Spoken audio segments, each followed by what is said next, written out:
Graça e paz, lição de número 4, na nossa revista, que agora o foco é em oração.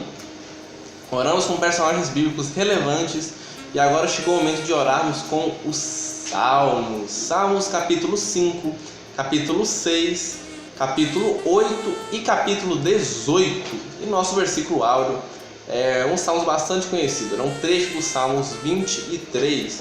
O personagem em destaque aqui, obviamente, é Davi. Muitos dos salmos foram escritos por ele, inclusive os salmos que vamos ler. Os salmos do capítulo 5 é um salmos que Davi fez, contra proteção contra os ímpios. Esse é o título dos salmos.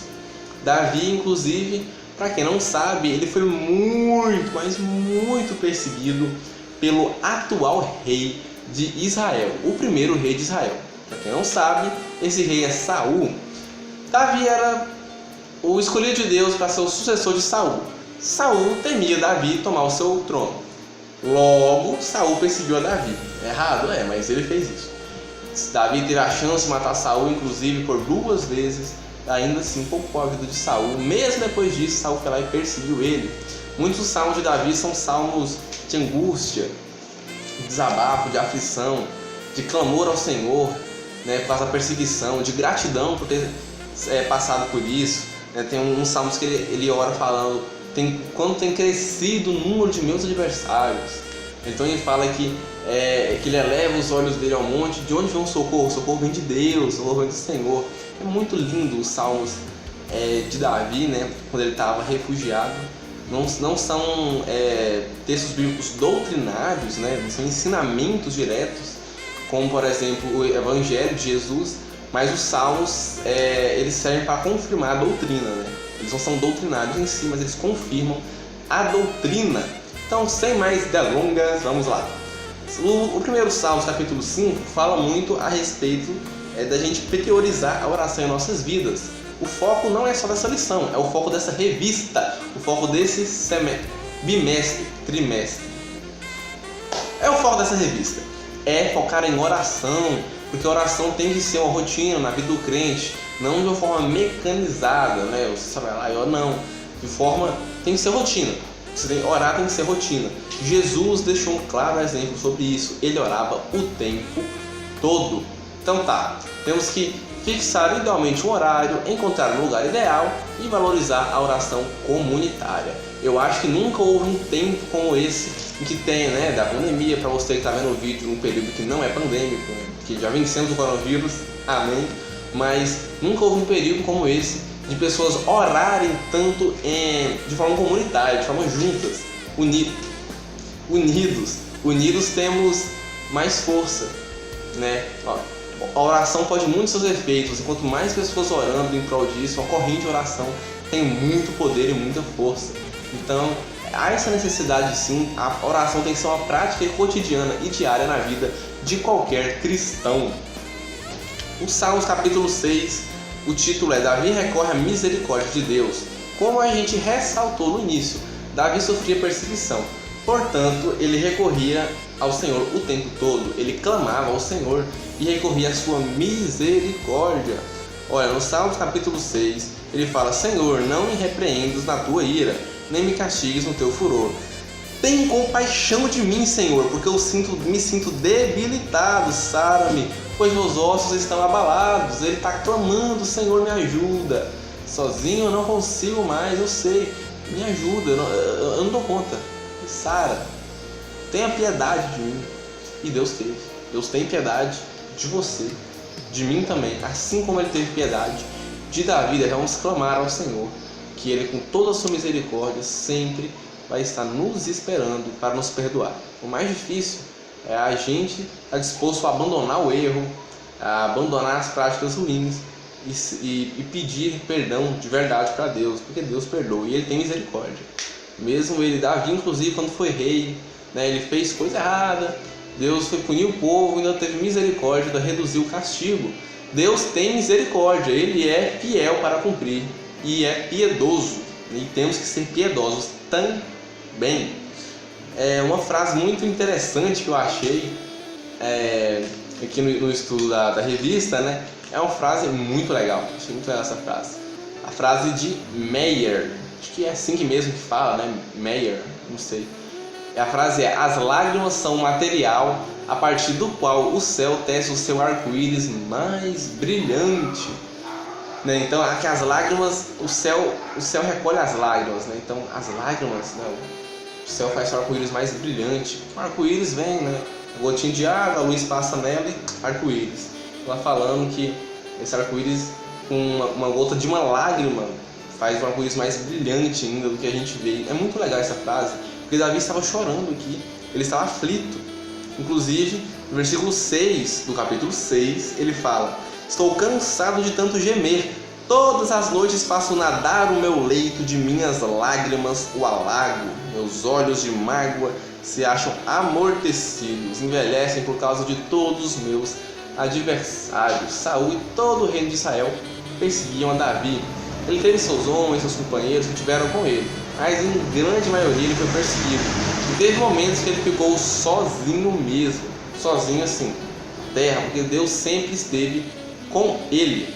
Então, ele é poético, né, também, esse versículo 6, ele está cansado de gemer e todas as noites ele nada em seu próprio, nada em seu leito, em suas próprias lágrimas. O quão aflito ele estava ao expressar tais palavras, né? Isso nos leva a refletir o quão aflito ele estava.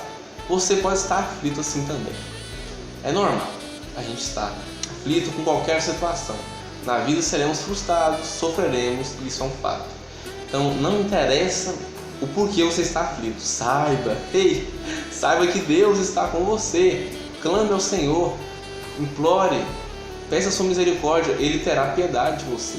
Somente Ele pode acalmar nossos corações, só Ele pode nos dar a força necessária para seguir em frente. Como o apóstolo Paulo disse, quando ele era fraco, então é que ele era forte, porque Deus dava força para ele.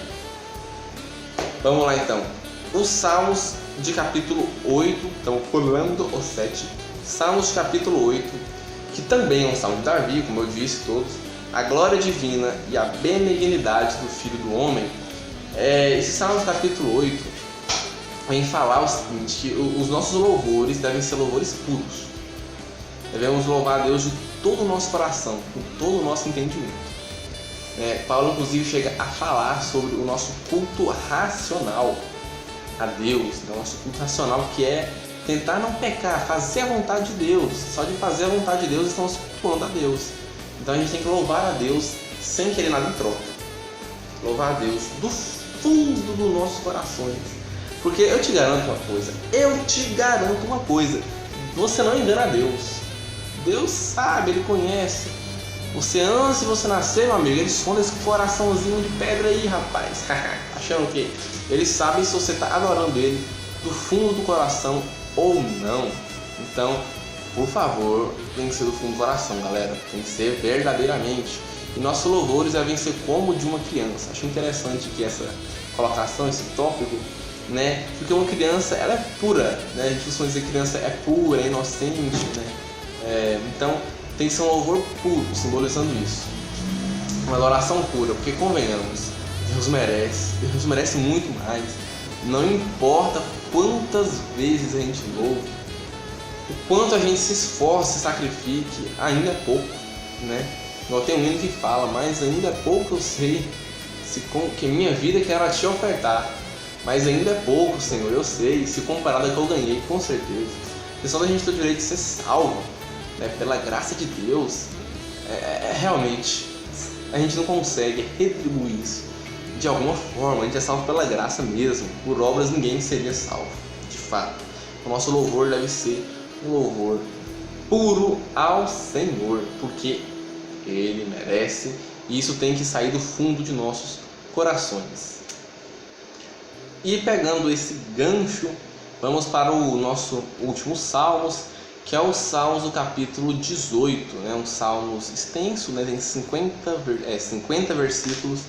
Então, o Salmos capítulo 18, um Salmos muito, muito lindo, né? Já é um Salmos de vitória e domínio, né? É um salmo, ele já começa falando: eu te amo, ó Senhor, força minha. minha rocha. Então, dos outros salmos, Davi estava angustiado. Então, nesse já é um salmo que ele está mais alegre, porque ele tem a consciência que Deus o protegeria, como Deus o protegeu. Ele é muito grato também. E aí é muito interessante ressaltar que oramos porque amamos a Deus. E também oramos porque Deus nos ama. É recíproco, né? Recíproco. Recíproco é o seguinte: eu amo você. Se você me amar, é recíproco. Porque vai e volta, do mesmo jeito que vai e volta. Então, quando a gente ama a Deus, é recíproco. Porque naturalmente Deus já nos ama. Existem pessoas que não são recíprocas para com Deus, porque Deus as ama. Mas quando é para voltar, elas não amam a Deus. Entende? Temos que ter essa relação com Deus. Amar a Ele. A gente não consegue amar a Ele da mesma forma que Ele ama a gente. O amor de Deus é um amor incondicional. Um amor insuperável. Mas a gente tem que amar ao Senhor, adorar a Ele, porque a gente o ama. Simplesmente, como não amar alguém que nos dá uma chance de ser salvos, mesmo sem merecer, que nos abençoa, que a gente respira por causa dele. Não tem como não amar o Senhor. Não dá. Simplesmente não dá para não amar o Senhor.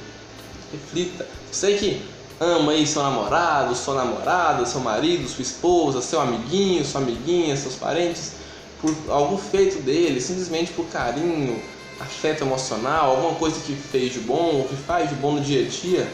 Já refletiu no Senhor o que Ele faz de bom por você todos os dias? Conversa com Deus, ora com Ele. Essa é a forma de conversar com Deus, é pela oração.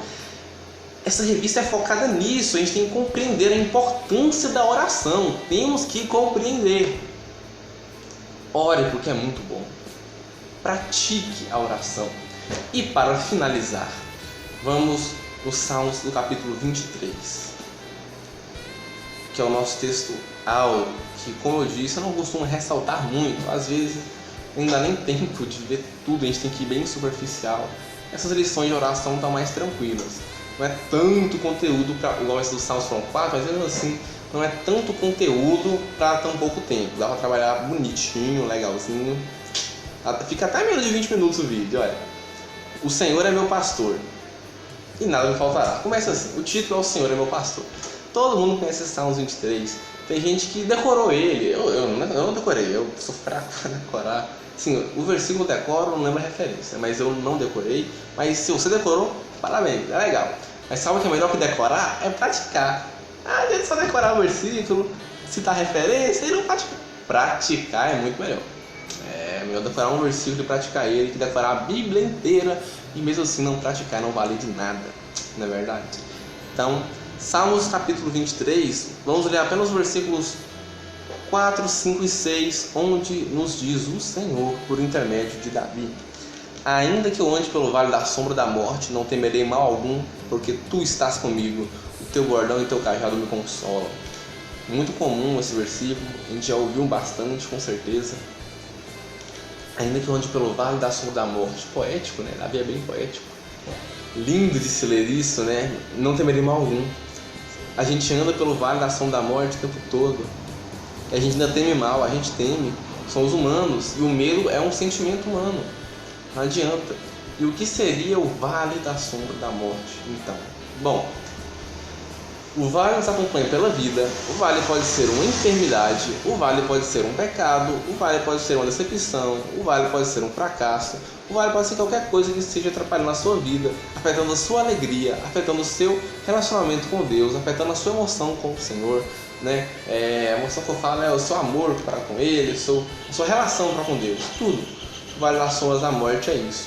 Porque uma pessoa, irmãos, queridos, uma pessoa aqui nessa terra que não adora a Deus, não serve a Ele, pessoas aliás que nem acreditam nele, já estão mortas. Já passaram pelo vale da sombra e morreram, estão mortas. E só Jesus pode ressuscitá-las novamente. Estão mortas, porque depois morreu, acabou a vida para elas, acabou. É necessário a gente crer, a gente ganhar a salvação, é necessário. Porque essa vida é passageira, passa rápido. Com um abrir e fechar de olhos, um estalar de dedos. Aí eu te pergunto, meu amigo, elas estão vivas? Não estão. Mas elas estão vivas aqui na terra, mas já estão mortas. Mas há chance para elas, ainda há chance para elas. Quando elas estiverem vivas aqui nessa terra, mesmo o espírito estando morto, com Jesus nada é impossível. É possível que elas voltem a viver, é possível. Por isso a nossa missãozinha aqui na terra, né? Missãozinha não, uma baita missão. E de fazer discípulos de todas as nações. A seara é grande e são poucos trabalhadores. Por isso devemos pregar o evangelho para salvar o máximo de pessoas possível. E Davi com certeza andou pelo vale da sombra da morte. Pra você ter uma noção, teve um período na história que ele teve que se fazer de louco e se esconder no território inimigo, a ponto de o rei inimigo olhar para ele e falar: não, ele está doido, eu não vou nem me preocupar com ele não, ele não ser punido. Tem base uma coisa dessa? A vida da vida não foi fácil, foi tensa. Versículo 5: prepara-me uma mesa na presença dos meus adversários, unge minha cabeça com óleo, o meu cálice transborda. Então, na presença do adversário dele, ele prepara uma mesa, né?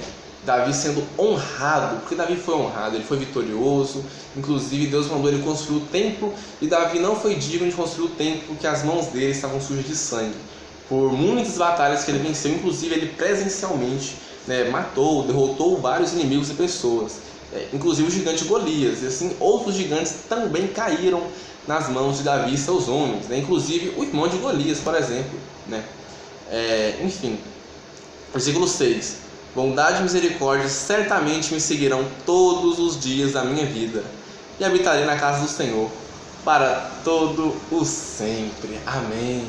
Sabemos que a misericórdia de Deus vai ficar o resto das nossas vidas conosco.